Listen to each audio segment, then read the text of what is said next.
अस्सलाम वालेकुम, मैं तरीम फातिमा और आप देख रहे हैं मेरा फेसबुक और यूट्यूब चैनल। उम्मीद करती हूँ आप सब लोग भी खैरियत से होंगे। नाज़रीन, आज के व्लॉग में पाकिस्तान के सियासी जमातों में मुख्तलिफ रहनुमा जो हैं उनकी जानिब से मुख्तलिफ बयानात दिए जा रहे हैं। जैसा कि आप जानते हैं इलेक्शंस के दिन करीब है, तो सबको अपनी पड़ी हुई है, नफ्सा नफसी का आलम है। मुख्तलिफ सियासी जमातों की जानिब से बयानात दिए जा रहे हैं। मुस्लिम लीग नून वाले जो हैं वो पीपल्स पार्टी के खिलाफ बयानात दे रहे हैं, और जो साबिक वजीर आला हैं वो पाकिस्तान तहरीक इंसाफ के पीछे लगे हुए हैं। तो एक बड़ा पाकिस्तानी सियासत में गहमा गहमी चल रही है इस वक्त। तो आज के व्लॉग में सबसे पहले बात करेंगे मुस्लिम लीग नून के रहनुमा है हनीफ अब्बासी। उन्होंने पाकिस्तान पीपल्स पार्टी के हवाले से एक बयान दिया है, उस पर भी बात करेंगे। और फिर साबिक वजीर आला परवेज खटक साहब है, उन्होंने पाकिस्तान तहरीक इंसाफ को लेकर एक बहुत बड़ी लंबी चौड़ी गुफ्तगू की है, उसके हवाले से भी आपको अपडेट देंगे। तो अगर अभी तक आपने हमारी वीडियो को लाइक नहीं किया तो वीडियो को लाइक भी कर दे और हमारे यूट्यूब चैनल को सब्सक्राइब भी कर दे।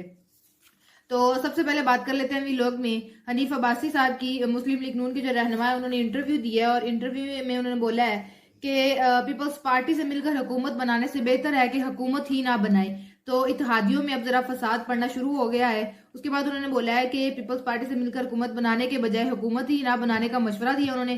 कहते हैं कि अगर पहले जैसी इत्तेहादी हुकूमत हुई तो नवाज शरीफ अपना विजन मुकम्मल नहीं कर सकेंगे। एयरवे न्यूज को इंटरव्यू दिया था उन्होंने, जिसमें उन्होंने बोला कि आसफ अली जरदारी और बिलावल भुट्टो दोनों की बातें जो है इखलाक से गिरी हुई हैं।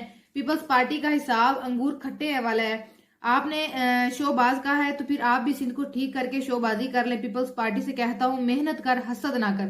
तो ये एक बड़ा अजीब सा बयान इसको कह लें कि आपने 16 माह मिलकर इत्तेहाद करके आपने हुकूमत की है सारी पार्टियों ने। अब आप में फूट पड़ गई है, और अब आप कह रहे हैं कि पीपल आसिफ अली जरदारी जो है और बिलावल भुट्टो है उनके साथ हम इत्तेहाद करने के बजाय अच्छा कि हम हुकूमत ही ना करें। और आप उनको मुहावरतन आप उन पे जो है अल्फाज कस रहे हैं और कह रहे हैं कि मेहनत कर, हसद ना कर। तो देखा जाए उन्होंने भी हुकूमत की है, मेहनत की है। बाकी जो उनका ज्यादातर फोकस रहा है, उन्होंने अपने एक सूबे को मेंटेन किया है। अब आगे वो भी बात उन्होंने की उस सूबे को लेकर जो उन्होंने बोला कि हम पीटीआई की वजारतों, हम पीपल्स पार्टी की वजारतों में मुदाखलत नहीं करते। और आपकी कारकर्दगी देख ली है, बिलावल भुट्टो की वजारत खारजा में क्या कारकर्दगी रही है। मम्मी डैडी वजारत खारजा लगा देंगे तो कामयाबी हासिल नहीं होगी। पूरे सिंध में पानी पीने का साफ पानी नहीं है। उन्होंने सिंध वालों को सेहत और तालीम भी नहीं दी। सिंध के स्कूल कॉलेज में जानवर बंधे रहते हैं। वडेरों ने जमीनों पर कब्जा कर रखा है। तो ये सारा का सारा जो उन्होंने अल्फाज कसे हैं हनीफ अब्बासी साहब ने पीपल्स पार्टी वालों पर, कि उन्होंने अपने जो उनका अपना सूबा है, सूबा सिंध, वहां पर लोगों को साफ पानी नहीं मिल रहा, तालीम नहीं दी जा रही, और वडेरों ने जमीनों पर कब्जा किया हुआ। चले वो तो ठीक है, उनका अपना सूबा था, उन्होंने वहां पर काम नहीं किया। लेकिन जब आपकी हुकूमत होती है तो फिर आप सिर्फ पंजाब और लाहौर क्यों करते हैं? आपका भी फोकस सिर्फ एक सूबे पर था। आप जो आपके वजीर आजम है, सदर है शहबाज शरीफ साहब, उन्होंने बोला था कि मैं पंजाब को, लाहौर को पेरिस बना दूंगा। तो आपका भी फोकस सिर्फ एक सूबे पर ही था, और आपने भी सिर्फ एक सूबे को ही सवारा, पूरे पाकिस्तान को नहीं। और जब आपकी 16 माह हुकूमत रही है, पिछले दिनों शहबाज शरीफ साहब ने 16 माह हुकूमत किया है, तो चलो उन्होंने नहीं किया, अपने सूबे में कोई काम नहीं करके दिखाया, लोगों को साफ पानी नहीं दिया, बच्चों को स्कूल की सही तालीम नहीं दी। तो आप ये अपने बंदे ने 16 माह हुकूमत की है, तो वो कब तब देख लेते कि मेरे अंडर अगर पूरा मुल्क है तो मैं, सिंध भी मेरे हिस्से में ही आता है, मेरे मुल्क का हिस्सा है, तो मैं सिंध को भी देख लूं। लेकिन मुस्लिम लीग नून वालों का भी जो ज्यादातर फोकस है वो पंजाब में ही रहता है। तो एक दूसरे पर अल्फाज कसने से बेहतर है कि आप लोग अगर इत्तेहाद करें और सिर्फ मुल्क का भला सोचें, तो ये ज्यादा बेहतर है कि मुल्क को आगे लेकर चलना है। उसके बाद उन्होंने बोला है कौमी असम्बली में बिलावल ने वजीर आजम को कहा कि हमें लाड़काना और कराची ठीक करके दें। बिलावल ने असम्बली में कहा हमें सिंध में शहबाज शरीफ चाहिए। उन्होंने कहा कि हम लाडले नहीं हैं, इंसाफ देर से मिला है। अब पंजाब में हम जीतेंगे, बलोचिस्तान में भी नून लीग हुकूमत बनाएगी। तो मतलब हर किसी को मसला हो रहा है। जैसे नवाज शरीफ को भी पिछले दिनों बड़ा मसला हुआ था कि हमें जो मेरे नाम के साथ और पार्टी के नाम के साथ एक टैग लगा हुआ है लाडले वाला, वो किसी तरह हटाया जाए। अब हनीफ अब्बासी साहब ने भी उस पर बात कर दी है कि हम लाडले नहीं है, लेकिन हमें जो इंसाफ मिला, बस मसला ये है कि वो इंसाफ हमें देर से मिला है, वरना अदरवाइज जो हमें सारा कुछ आप कहने प्रोटोकॉल दिया जा रहा है, रिलीफ दिया जा रहा है, वो किसी लाडलेपन में नहीं आता। ये बात उनकी जानिब से की गई, और कहा है पंजाब में तो हम जीते ही हुए हैं और बलोचिस्तान भी अब नून लीग वालों का होगा। तो आप मेरा इतना सा मशवरा, आप जरा एक सरसरी सी नजर आप उन सर्वेज पे डाल लें जो मुख्तलिफ पाकिस्तान तहरीक इंसाफ वाले की जानिब से जो सर्वेज करवाए गए, उनको तो आप छोड़ ही दे। बाकी मुख्तलिफ जो जियो न्यूज की जानिब से और दीगर जितने भी इंटरनेशनल जो चैनल्स हैं, ये इंटरनेशनल सर्वेज करवाए गए हैं, आप उनको देख लें, उन सब के नतीजे रिजल्ट में यही आता है कि पाकिस्तान तहरीक इंसाफ हर सूबे में, हर इलाके से लीड कर रही है। तो आप किस तरह कह सकते हैं कि पंजाब में हम जीतेंगे? भैया पंजाब भी जो है, आप जो आपका अपना नून लाहौर गढ़ था नून लीकियों का, वो भी पाकिस्तान तहरीक इंसाफ का बन चुके हैं। तो आप एक दफा ये उम्मीद उतार ही दें कि पंजाब में आप लोग जीतेंगे। बलूचिस्तान की आवाम के साथ पिछले दिनों आसिफ जरदारी साहब ने भी खिताब किया था कि हम उम्मीद करते हैं कि बिलावल जो है उसको आप एक लीडर बनाएंगे और उसमें जो उसको आप गाइड करेंगे और एक यंग वजीर आजम उसको बनाएंगे। तो हर कोई, हर आवाम को हर सूबे में जाके कन्वेंस करने पे लगा हुआ है कि आइंदा जो आने वाले आम इंतखाबात है उसमें ज्यादा तादाद में वोट मिले उस सूबे में। उसके बाद उन्होंने बोला कि खैबर पख्तूनख्वा में मौलाना फजलुर रहमान के साथ इत्तेहादी हुकूमत बनाएंगे। सिंध में खैबर पीपल्स पार्टी से टक्कर का मुकाबला होगा। हमारी जमात के लोग काफ लीग से इत्तेहाद के हक में नहीं है। गुजरात की 1-2 नशिस्तों पर इख्तलाफात थे, अब सीट एडजस्टमेंट लीडरशिप का फैसला हो गया है। हनीफ अब्बासी ने यह भी कहा कि पाकिस्तान तहरीक इंसाफ को दीवार से लगाकर मुल्क नहीं चलाया जा सकता, लेकिन 9 मई वाले नासिर को निकाल दें। अगर 9 मई वालों को भी लेवल प्लेइंग फील्ड देनी है तो कालादम तंजीमों को भी होनी चाहिए।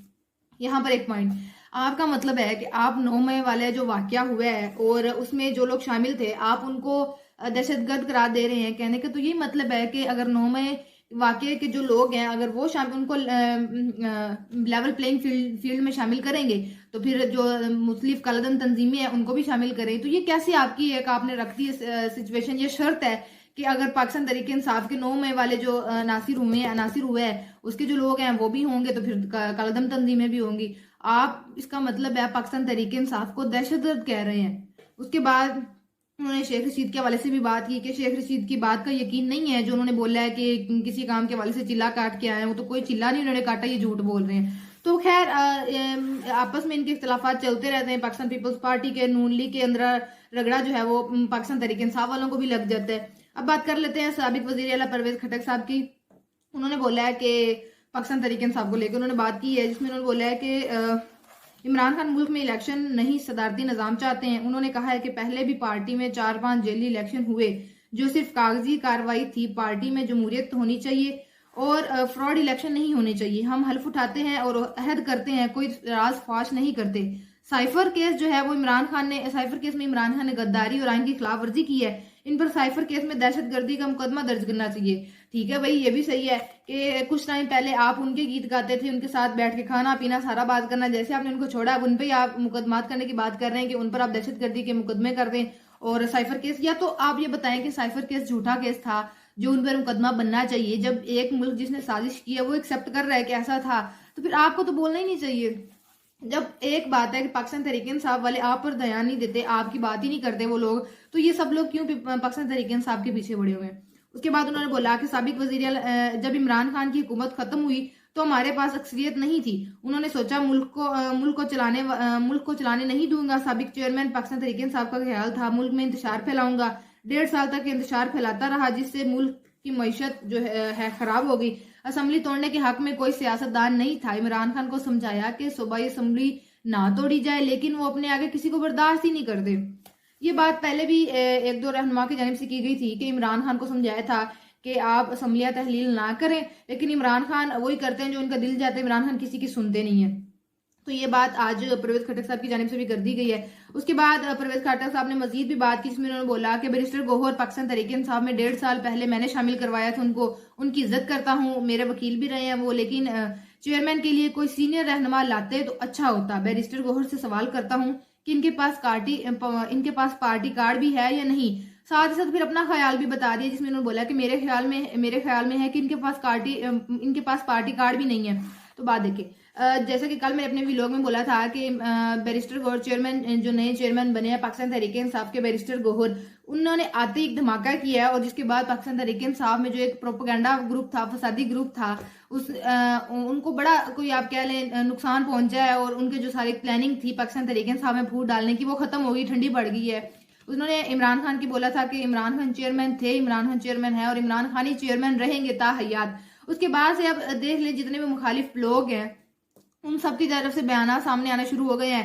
भी इमरान खान की मर्जी, वो वाहिद बंदा है जिसने चेयरमैनशिप में ना ही अपने खानदान में से कोई मेंबर शामिल किया, ना ही अपनी अहलिया को, ना ही अपनी हमशीरा को, और ना ही दीगर अपने सियासी करीबी जो लोग हैं उनको। तो एक आम वर्कर को उन्होंने वो दे दी चेयरमैनशिप। तो आपको मसला नहीं होना चाहिए, वो बेहतर जानते हैं कि उनकी पार्टी को कौन लीड कर सकता है अच्छे से और कौन नहीं। तो इन सबको अलग से मसला हुआ है। अगर आपको उनसे कोई सरोकार ही नहीं है तो आपको उन पाकिस्तान तहरीक इंसाफ वालों पर बात करने की जरूरत भी नहीं बनती। फिर परवेज खटक साहब ही नहीं, साथ साथ ख्वाजा आसिफ साहब का भी बयान सामने आया पाकिस्तान तहरीक इंसाफ के नए चेयरमैन बैरिस्टर गौहर के हवाले से, जिसमें उन्होंने बोला है कि इमरान खान ने अपनी कुर्सी जो है अपनी कुर्सी जरदारी के तराशे हुए हीरे के हवाले कर दी है। सोशल मीडिया के प्लेटफॉर्म ट्विटर पर उन्होंने अपना बयान दिया, जिसमें उन्होंने बोला कि पाकिस्तान तहरीक इंसाफ चेयरमैन जो है अब न्यू जो चेयरमैन बने हैं बैरिस्टर गौहर, वो 2008 से 2022 तक आसिफ अली जरदारी के कायद रहे हैं। फिर वो 2022 में पाकिस्तान तहरीक इंसाफ में आए हैं और पाकिस्तान तहरीक इंसाफ उन्होंने शामिल कर लिया। इमरान खान को सिर्फ एक साल में आसिफ अली जरदारी का तराशा हीरा इतना पसंद आया है कि उन्होंने अपनी कुर्सी उनके हवाले कर दी है। मतलब कि अब आप वो कह लें, पंजाबी में वो जो मुहावरा है कि एक शरीका नु आग लग दी, वो वाला सीन है कि अगर आप सियासी पार्टी हैं तो आपको तो सरोकार नहीं होना चाहिए। वो जिसको मर्जी अपनी लीडरशिप दे, वो उसकी कारकर्दगी अच्छी हो या ना हो। इमरान खान के साथ जो सियासी इमरान खान के दोस्त रहते हैं, इमरान खान को बेहतर पता है उनकी कारकर्दगी कैसी है और इमरान खान ने उनको कौन सा ओहदा देना है। साथ साथ उन्होंने ये भी बोला है कि इमरान खान ने अपने पुराने साथियों को कूड़ा कर दिया है। वो अपनी गैर हाजिरी में अपने पुराने साथियों पर एतबार करने को तैयार नहीं, क्योंकि जिसने सारी उम्र धोखे दिए हों उसके लिए दूसरों पर एतबार करना मुश्किल होता है। ठीक है, ये भी बात ठीक है। बहरहाल पाकिस्तान तहरीक इंसाफ वालों के लिए शर्म हया का मुकाम है, डूब मरने का मुकाम है। भाई बेहतर हो गया। बात भी कौन कर रहे हैं? वो लोग जिन्होंने खुद इतने बयानात दिए होते हैं और जब कोई मौका आता है वो बात सच नहीं होती और मुकर जाते हैं। तो तब आपकी पार्टी में भी इतने लोग हैं, ख्वाजा आसिफ साहब, जिन्होंने इतने सारे बयानात दिए हैं और फिर बाद में मुकर गए हैं।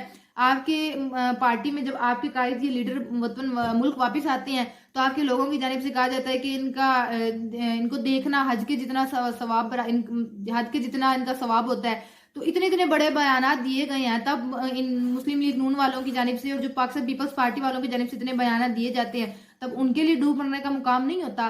तो ये एक बड़ी बहस पाकिस्तानी सियासत में छिड़ी हुई है। आपस में कोई इधर से किसी पर वार कर रहा है, पीपल्स पार्टी वाले नून लीग पर वार कर रहे हैं, नून लीग वाले पाकिस्तान तहरीक इंसाफ को बीच में रगड़ा लगा रहे हैं। तो ये था आज का व्लॉग। आपसे इंशाल्लाह मुलाकात होगी अगले व्लॉग में। अपना बहुत सारा ख्याल रखिएगा। अल्लाह हाफिज।